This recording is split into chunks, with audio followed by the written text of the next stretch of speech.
Willkommen zurück, Freunde. Mein Name ist Dennis. Ja, Versace Eau Fraiche Extreme möchte ich euch heute mal vorstellen. Ja, wieder ein Einzelreview, keine Liste. Ja, es wird bald ein Listenvideo wieder kommen, aber ich bin einfach der Meinung aktuell im Moment, dass einzelne Düfte mehr ins Rampenlicht geführt werden müssen, auch mal vorgestellt werden müssen. Das machen ja leider nicht so viele oder kaum welche.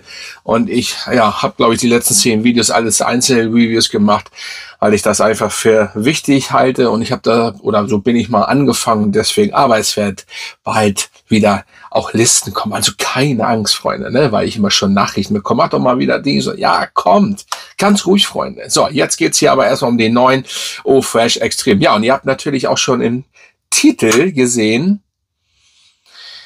ja, dass ich im Endeffekt auch ein bisschen enttäuscht bin. Das ist der Duft, der jetzt 20 Jahre nach dem Original gekommen ist.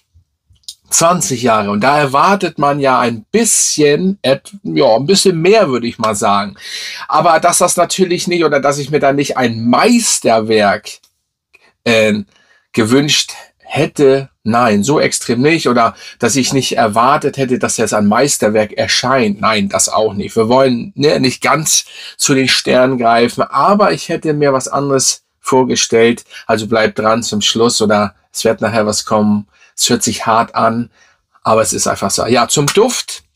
Der Flakon muss man nicht viel zu sagen. Schöner Flakon. Das ist der 50 ml diesmal.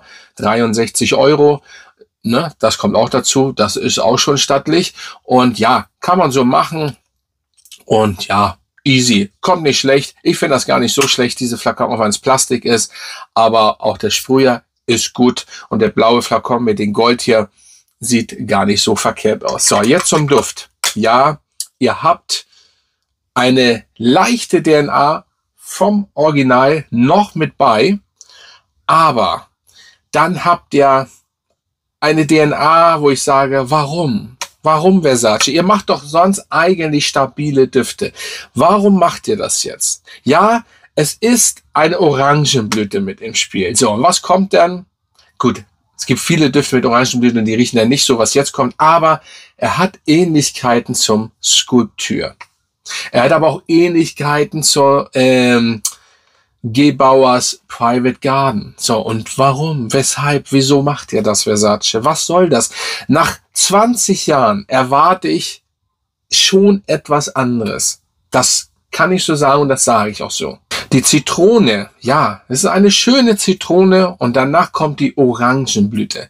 Das ist alles toll, aber er erinnert mich einfach zu doll an, an diesen Vibe von Sculpture, Private Garden und so weiter. Aber natürlich mit seiner DNA noch ein bisschen, wenigstens ein bisschen, nicht so viel, dass sie sagt, oh ja, nein, nein, nein, nein. Es ist schwierig, es ist schwierig. Und das Extreme, warum betitelt man das als Extreme? Auch das ist nicht der Fall. Also was ist Extreme? Also da hätte man sagen können, hier einfach Eau Fraiche, einfach so lassen als Eau de Parfum. Extreme? Naja, das ist für mich kein extremer Duft. Und dementsprechend, wir kommen noch zur Haltbarkeit, aber wenn man Zitronenduft mag, wenn man das mit der Orangenblüte so mag, dann ist das natürlich ein schöner Duft. Das ist auch ein guter Duft. Aber ich erwarte, es ist schwer zu beschreiben.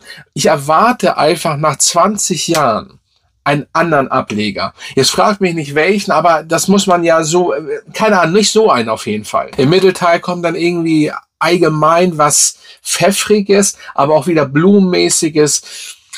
Und Lavendel, ja, aber das reißt es alles nicht raus. Grundsätzlich riecht man hier das Zitrische und die Orangenblüte. Ihr habt also diesen Touch, wie gesagt, von Sculpture, Private Garden und wie alle diese in diese Richtung gehen. Es ist jetzt also nichts großartiges Neues. Dass natürlich hier nicht ein neues Rad erfunden worden wäre, damit habe ich schon gerechnet. Das ist auch gar nicht abwertend gemeint, aber doch nicht so. Nicht nach 20 Jahren, weil der das Original, das ist einfach noch anders. Das ist einfach geiler. So. Und ja, man kann ihn gut tragen, aber ja. Und jetzt kommt das Harte, was ich am Anfang gesagt habe, was ich meine. Dieser Duft, ihr müsst euch diesen Duft vorstellen. Es hört sich hart an und eigentlich ist ihm das auch nicht gerecht, weil es ist ja trotzdem eine gute DNA. Aber ihr müsst euch diesen Duft so vorstellen. Ihr geht in eine Drogerie, geht in die Ecke und sprüht euch ein, testet die ganze Zeit Düfte. Und so wie das insgesamt riecht, so riecht dieser Duft. Natürlich mit dieser DNA, aber es hat einfach so, also für 63 Euro, 50 ml, so kommt das nicht rüber. Das tut mir leid. Das sage ich einfach so. Das ist meine Meinung. Und das ist so ein Thema, weil immer alle sagen, oh Doc, du redest alles nur gut. Ja, ich gebe jedem Duft eine Chance. Für Leute, die so mitschreiben, ich gebe jedem Duft eine Chance. Egal, ob er nach Scheiße riecht oder nach Urin, whatever. Ein Duft hat keine Null verdient. Das gibt's in meiner Welt nicht. Aber, ja, 1,5, glaube ich, habe ich diesen Sperma-Blutdufter gegeben. Das ist mein Endgegner. Aber das ist schon, sonst ist, glaube ich, mein schlechtester da 3 oder so. Ne, 2,5, 3. Aber 0,50, das kenne ich nicht, sowas. Ne? Und ich gebe lange einen Duft eine Chance. So, und dementsprechend ist es bei mir so, ich liebe einfach Düfte seit über 30 Jahren und für mich ist das was anderes. Für mich ist das nicht nur ein Parfüm und ein Duft, das ist mehr. Und deswegen sehe ich Düfte anders vielleicht als andere oder als vor allen Dingen als Ausstehende, die vielleicht 1, 2 Düfte zu Hause haben. So, aber trotzdem seht ihr, wenn ich was zu bemängeln habe, dann bemängel ich das so und so. Ihr müsst vielleicht auch mal meine Videos durchschauen. Nur nicht vorskippen, sondern dann hört ihr das auch, ne? Oder auf 1,5 hören, ist alles schön und gut, aber ne, dann kriegt ihr das auch mit, dass ich schon öfters genug sage. Und das ist eben mein Punkt. Und für mich riecht das so. Und das hört sich natürlich nicht gut an, dass dieser Duft so riecht wie in der Drogerie, wo alle Düfte durcheinander gesprüht worden sind. Leider ist es aber der Fall, dass das so riecht. Plus natürlich die DNA von Sculpture. Und das ist ja alles nicht schlecht. Ich habe ihn auch jetzt 1,5 Tage mal getragen. Der trägt sich gut. Ich werde ihn auch nochmal tragen. Aber ja, was sich jetzt abhebt von Sculpture, ist vielleicht, dass es hier keine so unbedingt Plastiknote gibt, weil Sculpture ist am Anfang nice und günstig, aber wenn ihr den gegen andere riecht, dann riecht er schon sehr plastikmäßig und das ist dann ein bisschen schwierig. Pirate Garden ist eine andere Liga von der Qualität meiner Meinung nach noch. Ist auch nicht direkt immer zu vergleichen. Klar riecht das auch so. Es hat alles diese Familie, aber mir geht es einfach darum, und da nach 20 Jahren erwarte ich da andere Sachen. Das ist der Punkt. So, und zur Haltbarkeit, da sind wir ungefähr bei 6 bis 8 Stunden, sagen wir mal so. Oder sagen wir mal so von 5 bis 8 Stunden. Und die Sillage ist, sag ich mal, mittelmäßig. Es ist eine 6 bis 7 ungefähr. Man kann leider aber auf so einer bestimmten Seite kann man nur bis 6, kann man 6,5 angeben? Ich glaube, ja, egal. Das ist so ungefähr dazwischen. Und ja, Flakon ist dafür cool. Und muss man diesen jetzt haben, diesen Duft? Nicht unbedingt. Ich sag's einfach so. Man muss ihn, also man verpasst nichts. Man verpasst, wenn man diesen Duft nicht hat. Dann verpasst man was. So, jetzt sprühe ich den mal. Jetzt passt mal auf. Jetzt habe ich den ganze Zeit den Geruch da von den neuen. Und jetzt pass auf. Das ist geil. Es ist absolut geil, das Eau Fraiche. Leider sah die Haltbarkeit auch nicht so stark.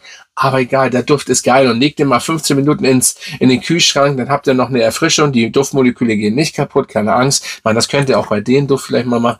Aber nicht bei jedem Duft. Ne? Nur bei frischen Düften und bei denen vor allen Dingen. Und ja, schon nice. Aber dieser Duft kommt einfach nicht am OG ran, was vor 20 Jahren rausgekommen ist. Und ja, es ist schade. Muss man wirklich so gestehen. Ich gucke hier gerade mal hinten drauf, weil hier was steht, ob es irgendwas, ja, oh, mein Magen, mein Magen knurrt. Auf jeden Fall schade. Ich sage mal schade. Trotzdem, eine gute DNA ist es ja. Davon redet gar keiner. Also nicht falsch verstehen. Es ist eine gute DNA, ja. Aber nach 20 Jahren erwarte ich was anderes. So erwarte ich, dass der Flakon ja auch nice aussieht mit dieser Farbe und das hier zwischen. Dann erwarte ich aber auch so einen ähnlichen Duft. So, schwer zu sagen. Schreibt mal runter, was haltet ihr von dem Duft? Kennt ihr den schon? Und dann sage ich mal, Grüße gehen raus an alle, an euch, dass ihr dabei seid. Folgt mir gern und Grüße gehen raus an meine Mitglieder. Werdet auch gern Mitglied, wenn ihr Bock habt. Und dann bin ich raus.